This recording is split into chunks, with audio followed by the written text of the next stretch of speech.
हर student के life में एक ऐसा टीचर ज़रूर होता है जिससे हमें सबसे ज़्यादा डर लगता है, और अगर हम उस टीचर का होमवर्क न करें तो वो डर दुगना हो जाता है।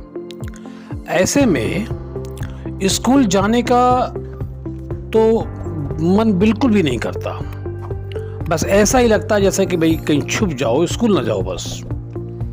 हमारी कहानी का हीरो एक छोटा सा लड़का जिसका नाम है फ्रांज, इसको कुछ लोग फ्रेंच भी कहते हैं। उसके लिए वो डरावने जो टीचर हैं एम हैमेल साहब, एम हैमेल।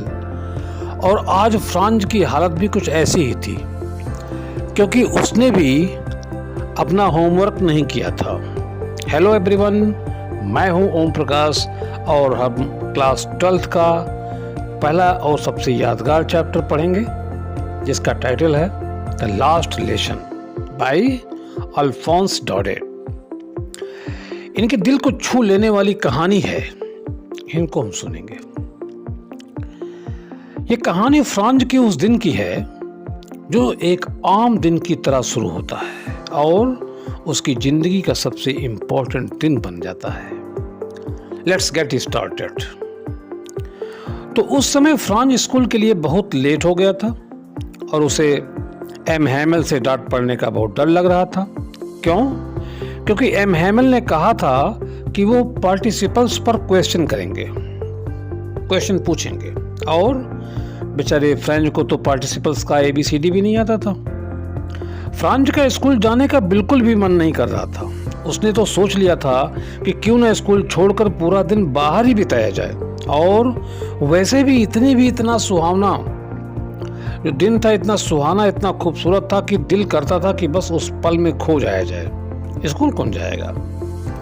मौसम गर्म और चमकीला था, हल्की हल्की धूप पड़ रही थी, बर्ड्स चहचहा रहे थे और दूर दूर तक खेतों में जो प्रशियन सोल्जर्स थे उस समय के, वो अभ्यास कर रहे थे, ड्रिल कर रहे थे, जैसे कोई ग्रांड परेड चल रही हो। ये सब फ्रांज को स्कूल से कहीं ज़्यादा इंटरेस्टिंग लग रहा था। लेकिन फिर उसने अपने एक जो मन है ना, उस मन को उसने समझाया और हिम्मत की कि भाई स्कूल की तरफ चलो, ये ठीक नहीं है।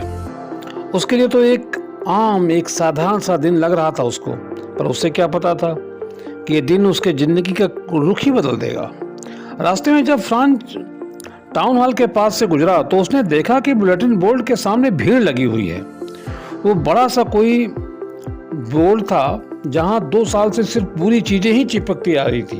बुरी चीज़ें मतलब जितनी भी बैड न्यूज़ थी, जैसे फ्रांको प्रशियन वार था, या हारी गई बैटल्स थे, या नए नए मिलिट्री ऑर्डर्स आते थे, और हर वो न्यूज़ जो लोगों के चेहरों से मुस्कान छीन लेती थी वो उसी बुलेटिन बोर्ड से आती थी। ये है इसमें। अब फ्रांज ने सोचा कि भाई अब क्या बात हो सकता है, क्योंकि बुरी चीज़ें हमेशा ही हो सकता है, इस बार भी बुरी चीज़ें हो, स्वाभाविक भी है। पर वो रुका नहीं, उसने थोड़ा सोचा, लेकिन फिर वो अपने स्कूल की तरफ बढ़ गया।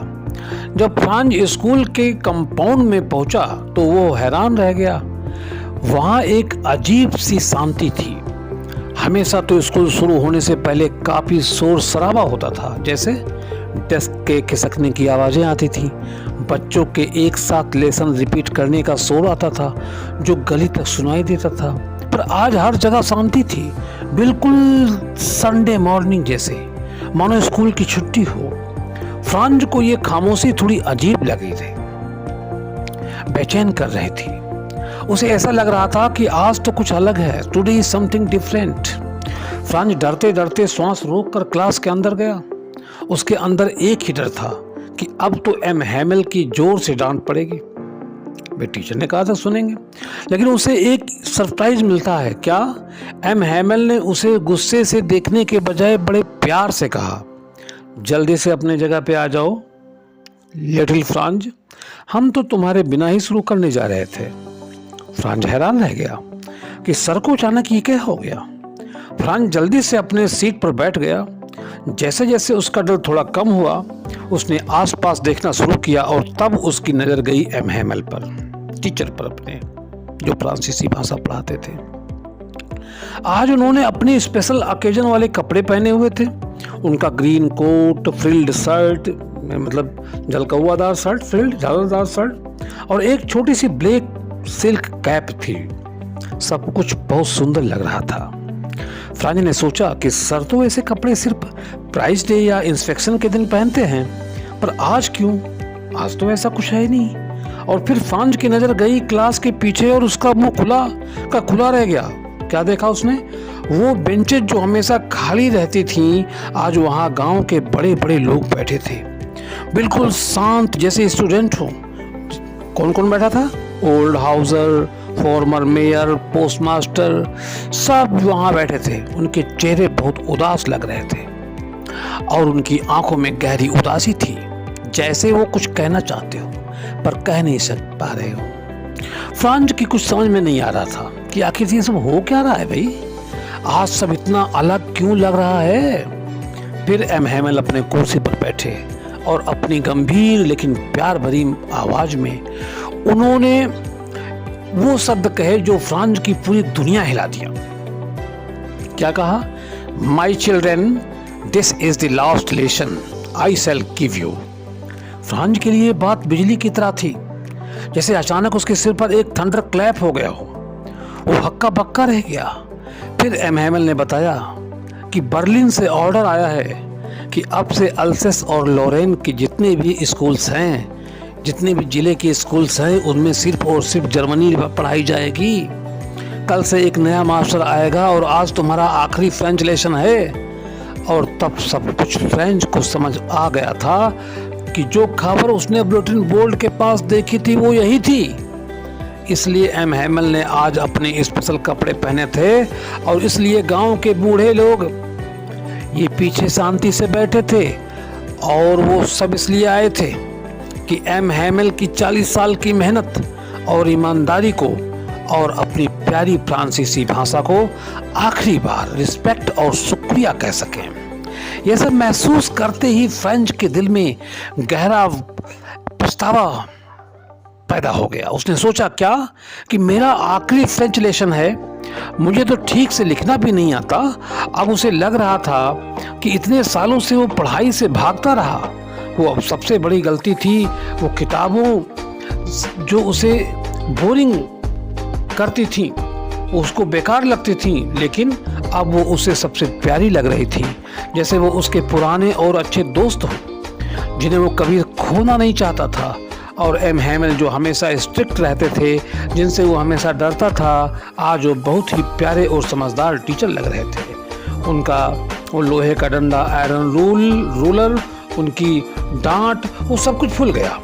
फ्रांज अब उसके दिल में सिर्फ ये था कि भाई वो जा रहे हैं और मैं उन्हें अभी कभी मिल नहीं पाऊंगा। एक छोटा सा बच्चा अचानक बड़ा हो गया था।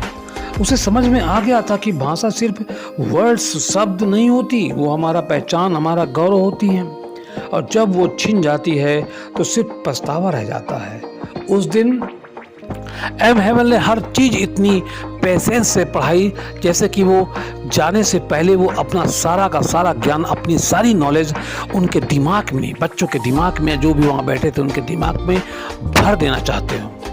उन्होंने ग्रामर पढ़ाया और फ्रेंच को हैरानी हुई कि उस सब कुछ इतनी आसानी से कैसे समझ में आ रहा था। मैंने कभी इतने ध्यान से नहीं सुना था और एम हैमेल ने इतने पेशेंस से कभी नहीं समझाया था। वो एक नॉर्मल क्लास नहीं थी, वो एक अनमोल पल था जिसमें हर शब्द, हर लाइन जैसे दिल में उतर रही थी। वो चाहता था कि वो सब कुछ सीख ले, सब कुछ याद कर ले, पर वक्त निकलता जा रहा था। उसे लग रहा था कि अगर उसने आज लैंग्वेज को नहीं पकड़ा तो कल यह इसके पास नहीं रहेगी, ये भाषा उससे दूर हो जाएगी। आखिर मेरा एम हैमेल ने फ्रांस लैंग्वेज की तारीफ की। एम हैमेल ने कहा क्या? उसे दुनिया की सबसे ब्यूटीफुल, सबसे क्लियरेस्ट भाषा बताया। किस भाषा को? फ्रेंच भाषा को, फ्रांसीसी भाषा को। और क्या कहा? लॉजिकल लैंग्वेज बताया। और उन्होंने बहुत ही गहरी और बहुत ही इम्पोर्टेंट बात कही। क्या?